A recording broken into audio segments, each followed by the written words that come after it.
Saudações, meus caros. Hoje eu trago uma bomba para si. Algo que você sempre viu, mas nunca prestou atenção.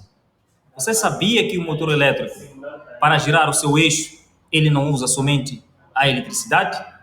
Calma, calma, que eu já te explico já já.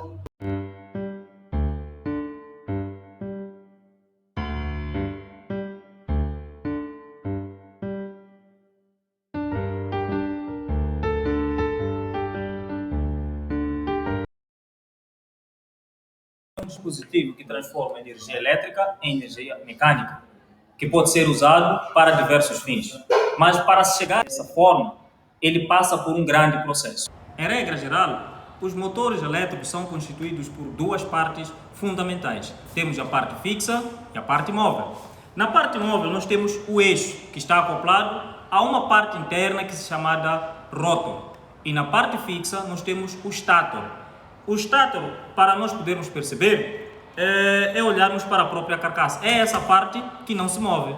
Se formos a prestar atenção, temos o eixo que é móvel, mas o stator, ou seja, a carcaça, ela é fixa.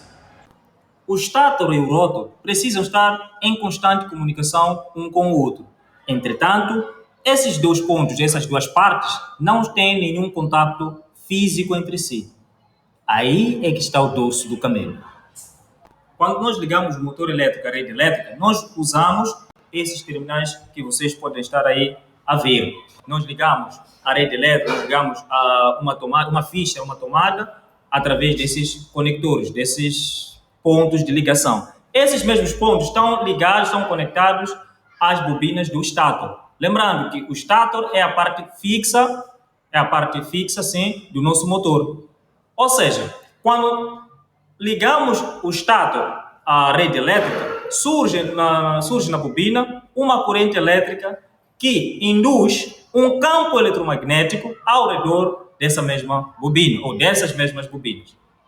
Em regra geral, todos os motores de corrente alternada, eles possuem bobinas no seu stator. A diferença começa a surgir a diferença quando estamos perante o rotor. Existem motores que têm um rotor bobinado, existem motores que têm um rotor curto-circuitado, que tem lá placas metálicas e mais exemplos sobre esses tipos de motores. Essas diferenças nas configurações é que fazem surgir ou é que fazem com que os motores tenham seus próprios ou diferentes tipos de funcionamento. Existem motores de corrente contínua que podem dividir-se em motores de ímãs permanentes, motores de excitação séria, excitação paralela e excitação mista. Cada um desses motores tem seu próprio princípio de funcionamento.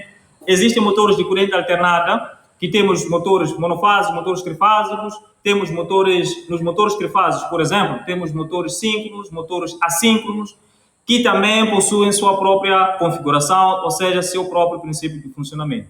Por conta da vasta aplicabilidade, vamos aqui explicar mais ou menos como é que funciona um motor de indução trifásica. Nesse caso, temos dois tipos, o motor de rotor bobinado e o motor de gaiola de esquilo. O motor de rotor bobinado, como nós já falamos no stator, possui lá três bobinas que representam as três fases, que são ligadas à rede. E no rotor nós temos uma bobina. A bobina do stator, ao energizarmos essa mesma bobina, ela gerava um campo magnético ao seu redor. O rotor também, ao ser energizado, ou seja, as bobinas do rotor, ao serem energizadas, elas geravam um outro campo magnético.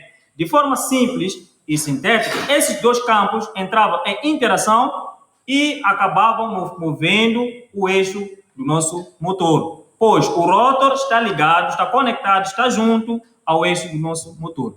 E do outro lado nós temos o motor de indução, também trifásico. Nós já falamos que temos rotor bobinado e temos motor de indução trifásico. O motor de indução trifásico difere-se do rotor bobinado no seu rotor. O rotor do motor de indução possui lá anéis curto-circuitados, ou seja, possui placas metálicas.